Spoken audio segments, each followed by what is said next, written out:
Baik, bismillahirrahmanirrahim. Assalamualaikum warahmatullahi wabarakatuh.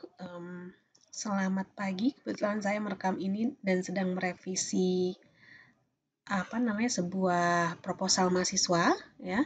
Ini pada pagi hari, jadi saya sebut selamat pagi dan semoga pada pagi hari ini kita semua masih dalam keadaan sehat walafiat. Oke, pada video kali ini saya akan membahas mengenai beberapa hal yang sebenarnya yang penting dalam menulis sebuah yang namanya proposal penelitian ya. Oke, dan di sini juga khususnya kita membuat proposal penelitian itu berbasiskan latex ya. Jadi bisa lihat di sini ya, di screen ini kita menuliskan proposal penelitian ini menggunakan latex. Jadi kita ketik di sini, nanti outputnya akan keluar PDF di sebelah kanannya.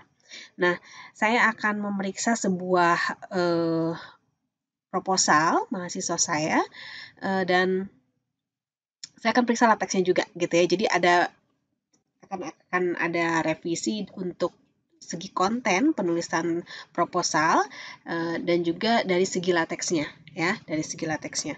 Oke, sebelumnya kita buka dulu ini dari segi kontennya ya. Kita lihat ya dari segi kontennya.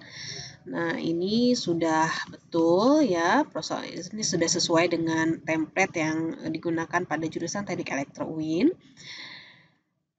Untuk cover ya, apalagi karena kita sudah menggunakan latex ya, jadi ini udah pasti betul. Oke. Nah, mungkin kalau misalnya untuk kata pengantar ada yang sedikit saya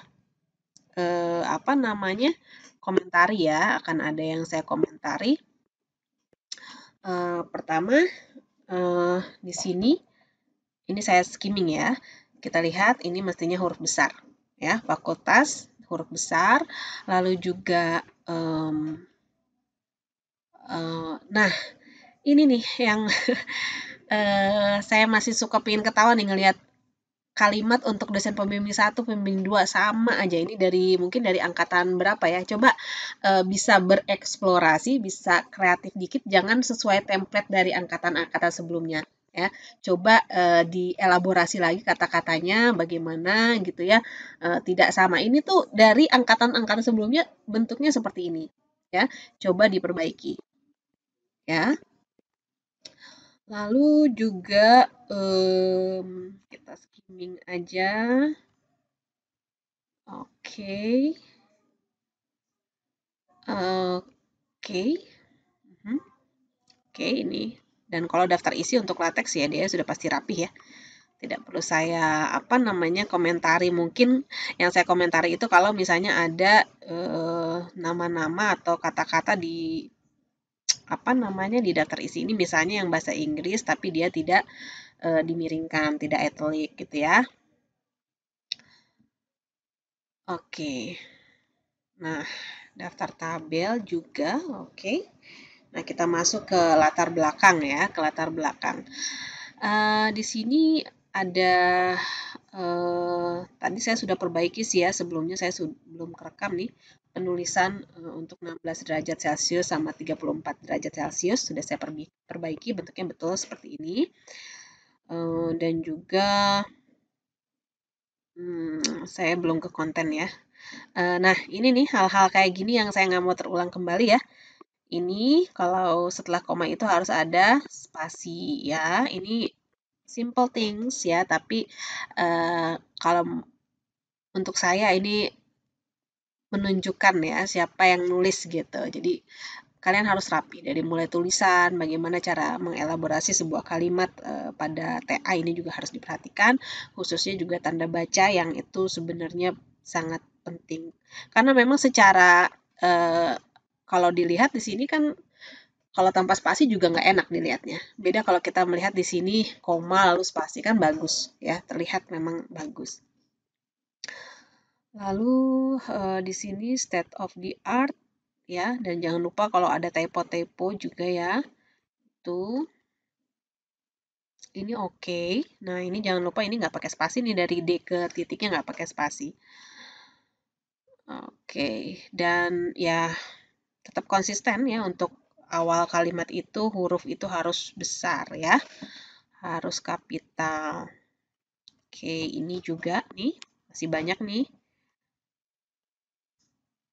Saya cuma skimming aja, saya belum baca secara detail. Saya biasanya lebih ke rumusan masalah, kerangka berpikir, dan juga tujuan ya. Kalau rumusan masalah jelas dia harus seiring dengan tujuan juga ya. Jadi berdasarkan kalau kita lihat di sini bagaimana rancangan dan implementasi sebuah monitoring, penyiram dan kontrol penyiraman otomatis tanaman kaktus menggunakan oke. Bagaimana kinerja sistem monitoring oke. Dan tujuannya adalah disesuaikan ya. Kalau misalnya yang poin 1 bagaimana rancang implementasi, berarti tujuannya adalah merancang dan mengimplementasikan. Begitu juga dengan poin nomor 2 ini berarti tujuannya adalah untuk mengetahui ya, atau juga bisa kita bukan mengetahui sih, lebih ke menganalisis ya kalau TA itu. Menganalisis. Oke.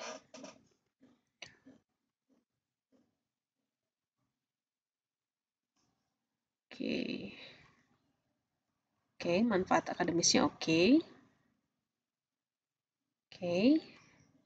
Nah, ini penulisan apa namanya? 16 derajat Celcius ya. Tadi nanti saya akan kasih lihat ya bagaimana menuliskan pada lateksnya. Oke. Sensor suhunya. Oke. Oke, bisa dilihat lagi ya. Kalau menghandle itu dia bahasa Indonesia atau bahasa Inggris. Kalau misalnya udah ada bahasa Indonesia, mungkin tulisannya menghandle, gitu ya. Nah, ini terlalu banyak kalimat istilah asing ya. Coba diperbaiki lagi ya. Ini juga tidak konsisten. Ada soil moisture-nya yang italic, ada yang enggak. Nah, ini kerangka berpikir. Kita lihat di sini masalah, kesempatan, pendekatan, solusi hasil. Oke, masalahnya sistem penyiraman masih dilakukan secara manual dan tidak terjadwal. Oke, kesempatannya. Nah, ini juga hal yang simple, cuman saya suka cerewet untuk hal ini. Adalah margin ya. Jadi kalau misalnya di Word itu kan berarti kita harus buatnya itu numbering ya. Kenapa harus numbering? Karena supaya si Y dan C ini ya dia akan sejajar dengan M. Harus sejajar gitu. Jadi dia harus rada menjorok seperti ini. Nggak boleh di bawah 1. Begitu juga dengan pesat P-nya itu dia harus di bawah internet. Nah, gitu, maju gitu. Ya, harus disesuaikan. Dan ini juga bagusnya tidak centering gini, tidak tengah-tengah, tapi boleh rata kiri. Ya, rata kiri itu kan begini. Nah, seperti itu. Di sininya rata. Nah, ini juga ya, perbaiki. Nah, kita lihat dulu. Kesempatannya adalah mengembangkan teknologi yang ramah lingkungan. Ya, ini itu masih menjadi masalah mahasiswa elektro, ya, khususnya di UIN yang saya ajar. Jadi masih belum baik dalam membuat kalimat kesempatan, ya. Jadi kalau misalnya kita punya sebuah masalah, lalu kita cari kesempatannya itu adalah sebuah solusi yang dapat menyelesaikan masalah yang sudah kita bangun, sehingga nanti timbullah sebuah pendekatan yang akan kita lakukan gitu ya. Jadi kalau misalnya mengembangkan teknologi yang ramah lingkungan, kesempatannya gimana gitu. Nomor 2 juga Internet of Things berkembang pesat di Indonesia. Nah, ini bukan kalimat kesempatan ya untuk dua-duanya. Kalau misalnya yang masalah ini oke, mungkin bisa saya breakdown. Sistem penyiraman secara manual ya atau tidak terjadwal gitu ya. Sistem penyiraman secara manual atau tidak terjadwal dapat gitu ya mengakibatkan kebusukan. Nah, gitu. Kebusukan pada tanaman kaktus gitu. Nah, tuh masalahnya itu kalimatnya dibuat seperti itu. Lalu kesempatannya adalah disesuaikan juga dengan judul kita. Memang kita tuh pakai apa gitu kan ya. Jadi di sini mengembangkan teknologi yang ramah lingkungan. Itu kan bukan kalimat masalah dan itu statement yang sangat umum. Jadi kesempatannya itu adalah misalnya IoT dapat digunakan untuk apa? Lalu misalnya Node-RED yang kita gadang-gadangkan di judul itu ya, misalnya Node-RED dapat digunakan sebagai apa? Yang tujuannya adalah menyelesaikan masalah yang disebut di sini. Gitu. Lalu misalnya protokol MQTT dapat digunakan agar misalnya sistem komunikasinya seperti apa, lebih mudah atau lebih efisien atau lebih apa. Lalu mikrokontroler yang digunakan dapat dikembangkan untuk mengotomasi misalnya sistem penyiraman. Nah, di sini karena apa namanya judulnya monitoring dan penyiraman, jadi masalahnya pun harus muncul ya, ada monitoring, masalah monitoring dan masalah penyiraman manual. Lalu kesempatannya adalah monitoring itu dapat diselesaikan dengan metode apa? Lalu penyiraman itu dapat diselesaikan dengan metode apa? Atau dengan alat apa? Gitu. Nah, itu masuknya kesempatan. Ya, jadi ini kerangka berpikirnya masih belum sempurna, untuk kesempatan dan masalahnya masih nggak selaras ya. Lalu setelah tadi kita masuk ke pendekatan di sini bukan mencari lagi ya. Ini mencari parameter pengukur suhu dan kelembaban ya, bukan mencari lagi, tapi pendekatan itu adalah misalnya sensor soil moisture gitu ya, digunakan sebagai apa? Sensor suhu digunakan sebagai atau untuk apa? Lalu MQTT-nya digunakan untuk apa? Nah, itu pendekatannya. Gitu. Lalu IoT digunakan untuk apa? Nah, itu pendekatan. Ya.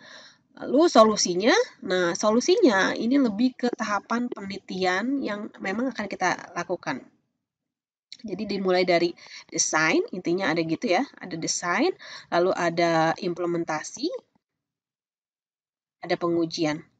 Mungkin bisa lihat yang kakak tingkat sebelumnya yang dibimbing oleh saya ya, mungkin bisa yang lihat yang Alwan atau yang misalnya yang Abdul, yang Indri, pokoknya yang tahun kemarin tolong dilihat ya, yang Satria juga bisa gitu ya. Solusinya kayak gimana? Lebih ke tahapan apa namanya? Penelitian. Memang membuat sistem kontrol penyiraman, tapi apa tahapannya? Di breakdown lagi.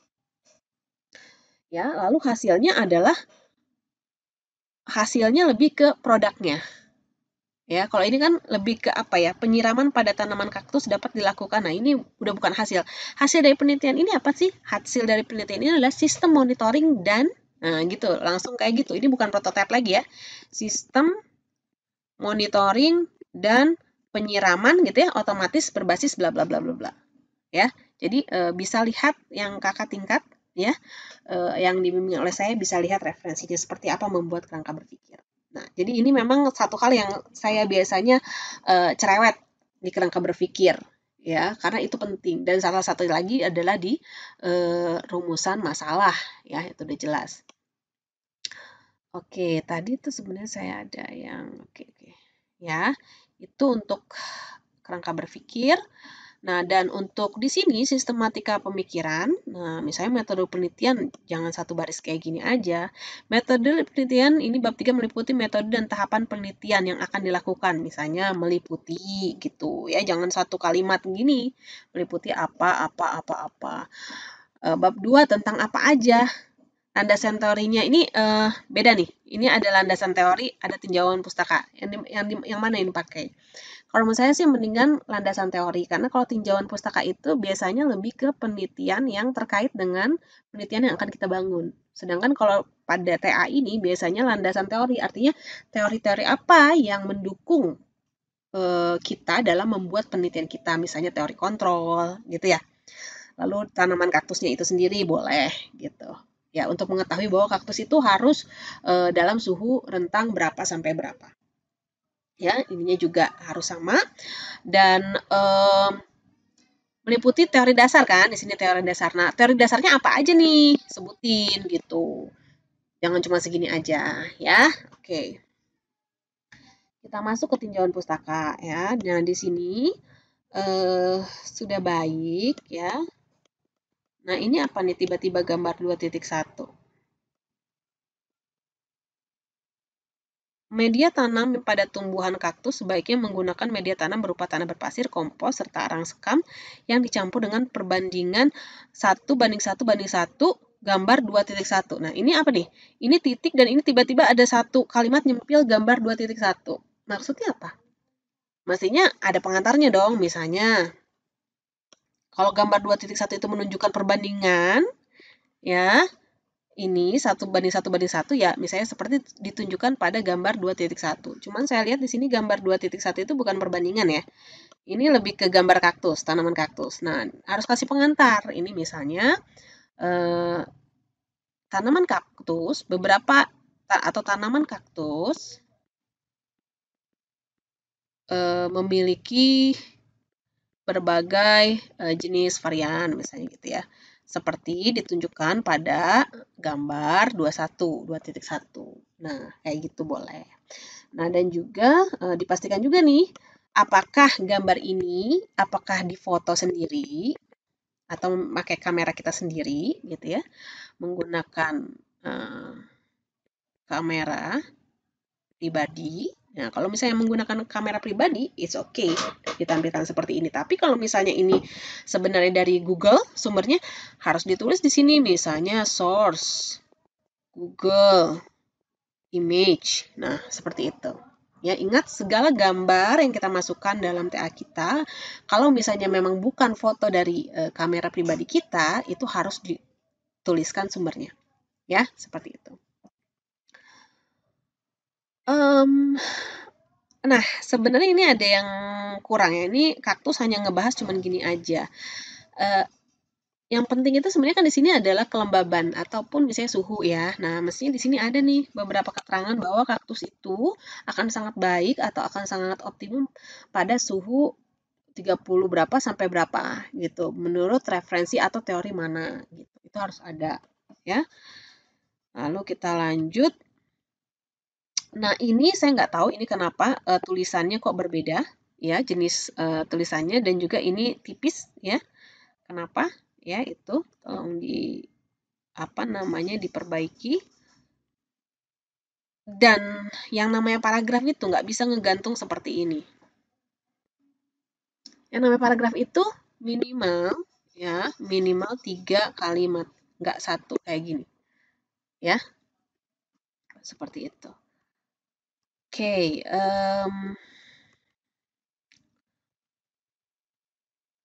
nah ini jangan lupa pakai spasi ya dari S ke apa namanya kurung terbuka. Nah, dan ini saya ingatkan kembali kalau misalnya kita sudah ngomongin Internet of Things, ini kalau misalnya di judul nggak usah ada apa namanya singkatannya, tapi masukin singkatannya di dalam body paragrafnya. Misalnya Internet of Things spasi IoT merupakan suatu rancangan bla bla bla bla bla. Cara kerja udah nggak usah pakai panjangan lagi karena sudah kita sebutkan di awal IoT. Jadi langsung aja cara kerja IoT sampai ke bawah, nggak usah nulis ini lagi. Nah, langsung aja IoT. Karena udah ditulis di awal bahwa IoT itu adalah Internet of Things. Ya, seperti itu. Lalu, nah ini ya, ini nggak di sini ya. Nggak di sini. Nggak boleh ada dalam kurung singkatan ya, dalam sebuah subjudul gitu. Nah, menggunakan protokol ini dulu ya, yang namanya singkatan itu adalah tulis dulu ininya, baru dalam kurung MQTT. Bukan MQTT dulu baru dalam kurung ya. Ini dulu ditulis. Oke, nah ini juga sumbernya dari mana gambar ini? Apa gambar sendiri? Kecuali kalau gambar sendiri oke, tapi walaupun gambar sendiri meniru dari sebuah teori, kita harus tulis juga itu berasal dari mana. Oke, ini oke sensor, kita lihat lagi. Ya, oke. Nah, ini metodologi penelitian. studi literatur ya, nggak pakai E. Rumusan masalah, analisis kebutuhan, perancangan hardware dan software ya. Ini juga istilah asing, tolong dimiringkan. Lalu dia masuk ke implementasi, pengujian sistem ya. Oke. Dan flowchart itu kalau bahasa Indonesia sih diagram alir ya. Kamu mau pakai bahasa Indonesia atau bahasa Inggris? Kalau bahasa Inggris ya harus dimiringkan. Oke. Nah, ini perancangan sistem.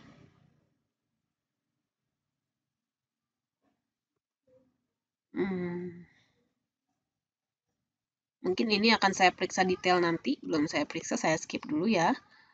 Oh, oke. Nah, sampai situ. Jadi itu untuk kontennya.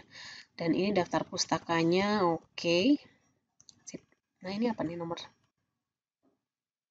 Ini buku kah atau apa nih? Ya, kalau buku juga harus ada penerbitnya ya, tentunya. Oke, nah sekarang kita lihat di sini untuk apa namanya di lateksnya ya. Tadi kita udah periksa konten, sekarang saya mau ngecek lateksnya. Ngecek lateks. Nah, oh ya, ini tadi sudah saya rubah. Ini kita bisa, kalau mau lihat source-nya. Nah, bentuknya bisa kita tulis seperti ini, ya, untuk derajat. Ya, bisa kita tulis seperti ini. Lalu juga, oke.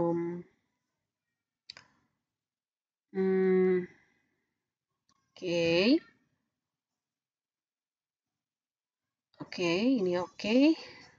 Ini ya, diperbaiki tadi yang sudah saya tandai. Nah, oke. Nah, saya ingin lihat gimana caranya dia menuliskan gambar 2.5. Nah, di sini kalau kita lihat, nah bagus nih. Ini ya, protokol MQTT berarti yang ini. Bentar. Berikut, nah ini ya, berikut cara kerja pada protokol MQTT. Nah, ini berikut cara kerja pada protokol MQTT dilihat pada, nah gambarnya dia tidak menulis gambar 2.5, tapi dia memanggil, ya memanggil label dari gambar 2.5 itu adalah gambar 6. Nah, ini sudah bagus nih, permulaan yang sudah bagus, jangan ditulis di sini pada gambar 2.5 ya. Nanti kalau ada yang kita hapus nanti jadi pusing. Oke, seperti itu. Mungkin sebentar ya. Untuk penulisan ini, oke. Bentar, saya ingin lihat ini go to source. Oke. Ya. Saya kira itu untuk revisi salah satu mahasiswa saya untuk TA-nya, dan mudah-mudahan kenapa saya rekam bukan mohon maaf juga tanpa mengurangi rasa apa namanya hormat saya pada yang bersangkutan, supaya ini bisa dipelajari oleh semuanya juga ya, sama semua bimbingan saya gitu. Salah satunya itu. Jadi ada hal-hal yang memang akan saya ulang-ulang, jadi supaya tidak berulang saya memberitahunya ya, saya mohon diperhatikan apa namanya video ini gitu ya. Oh ya, ini sudah saya katakan, waduh ini bagus juga dia bikinnya, wow, appreciate banget ibu ini. Disangka ibu kamu bikin ini itu adalah menggunakan gambar ya, ternyata kamu bikin tabelnya ya, bikin tabelnya. Oke, nah ya, oke, untuk sementara oke, cuman sebenarnya kalau yang namanya tabel itu kita nggak boleh melebihi, tabel atau gambar itu tidak boleh melebihi margin ya, bagusnya nggak boleh melebihi margin. Jadi ini tuh harusnya di sini. Nah, gitu ya, ini tuh nggak boleh keluar seperti ini, tapi batasnya segini maksimalnya. Tapi nanti saya akan kasih tahu caranya. Jadi nanti akan kita buat, cuman saya kan udah lupa, saya harus buka disertasi saya dulu ya, codingnya untuk mengatur ini. Nanti akan saya infokan ya untuk yang ini. Atau sebentar saya cek dulu. Oke, tadi saya udah coba buka-buka disertasi saya, dan Di sini kita lihat disertasi saya itu ada yang pakai tabel ya, ada yang pakai tabel dan saya pernah waktu dulu tabelnya saya atur gitu ya, lebar kolomnya itu saya atur. Nah, ini kalau nggak salah di bab berapa nih mulai ada tabel itu. Oke, nih. Ini juga coba kita lihat. Nah, ini tabel 2.1 ini ya, kalau kita lihat saya perbesar lagi sedikit lagi. Oke, ya tabel 2.1 ini too much. Nah, ini tabel 2.1 perbandingan pemuatan arus ya, ini captionnya sama. Di sini saya atur lebar kolomnya. Jadi kayak aspek pemodelan itu pada kolom pertama itu lebar kolom itu 3,5 cm. Lalu makroskopik ini 3 cm. Nah, seperti itu ya. Jadi saya rasa ini tadi yang di Rahma ini kita bisa lihat ya, kita run lagi, bisa nggak kita run? Nah, kan hasil ini ya, karena dia melebihi apa namanya, melebihi margin, maka akan saya buat kolom pertama ini mungkin bisa saya kecilin lagi ya dikit ya, misalnya P ya 0,4 cm. Coba kita run lagi, apa yang terjadi? Takutnya ke oke, seperti ini. Lalu di sini kita buat misalnya 2 cm ya, cm. Lalu kita run, coba apa yang terjadi? Nah, ya, dia jadi apa namanya? Jadi 2 ini, tapi nggak apa-apa. Yang penting dia tidak melewati. Dan kalau misalnya kamu lihat di sini masih ada space ya, masih ada space sedikit, oke, boleh ditambahin misalnya 2,2. Kita coba. 2,2 masih oke. Atau kalau 2,4 kita coba. Oke, masih oke juga dan udah pas ya. Menurut saya seperti itu. Jadi ini nanti tolong dirubah supaya dia tabelnya tidak keluar dari margin yang memang sudah ditentukan di template-nya. Ya, seperti itu.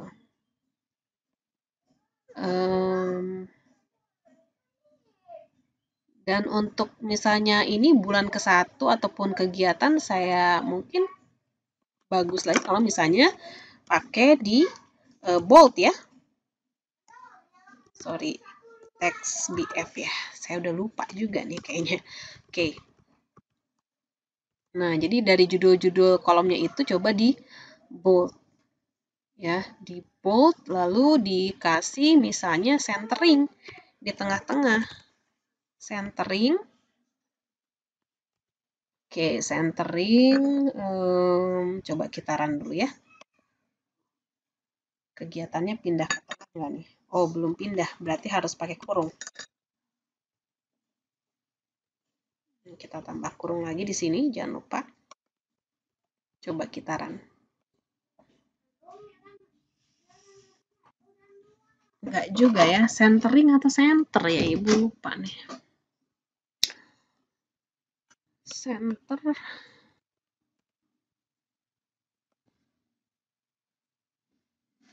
Salah ternyata. Oh, bentar. Bismillah. Atau kita lihat yang Ibu ya. Ibu kayak gimana nulis centernya. Teks BF, oh mestinya begini. Dalam kurung. Nah, kayak gini ya. Coba kita balik lagi ke Rahma. Lihat di sini.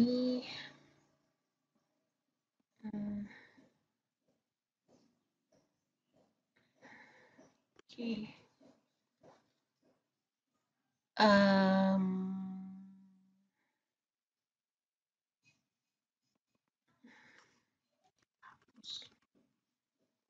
Jangan gitu, oke.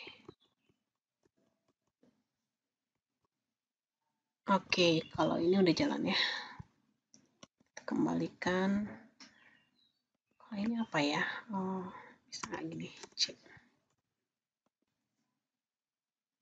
Nggak bisa. Atau misalnya Gini.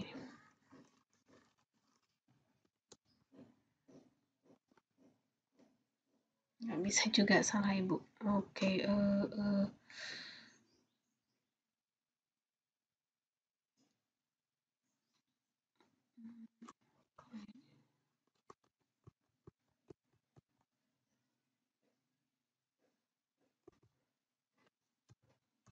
oke. Hmm,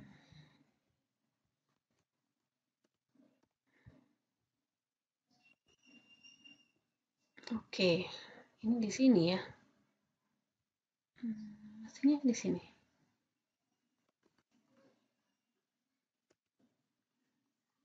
C, coba ya.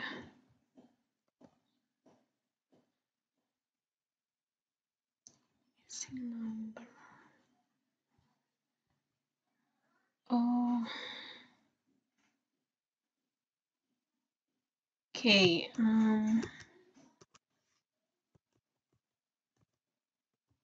Kok ini bisa ya? Kalau ini kalau kita rubah di sini bisa ya. Jadi dia bulan ke-1, bulan ke-2, bulan ke-3-nya dia di tengah-tengah. And seperti biasa ya kita kasih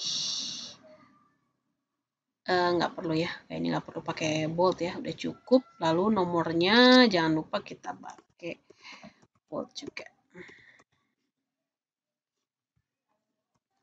XBF. Oke. Nah, mungkin itu nanti akan saya coba cari yang ini ya, bagaimana kita membuat kegiatan ini menjadi di center gitu ya, di tengah. Tapi yang ini sudah di tengah. Oke. Mungkin itu tambahan dari saya, mudah-mudahan bermanfaat untuk kalian semua dan jangan takut untuk explore ya. Jadi kayak Ibu aja kayak tadi ya udah mulai explore. Kalau misalnya ada yang ini coba tambahin coding ini hasilnya apa. Kalau misalnya error balikin lagi ke coding awal. Kayak gitu aja sih sebenarnya titip pesannya ya. Baik, kalau seperti itu saya akhiri review singkat tentang bagaimana caranya menulis proposal ya, proposal TA berbasis LaTeX. Baik, sekian, salam sehat. Wassalamualaikum warahmatullahi wabarakatuh.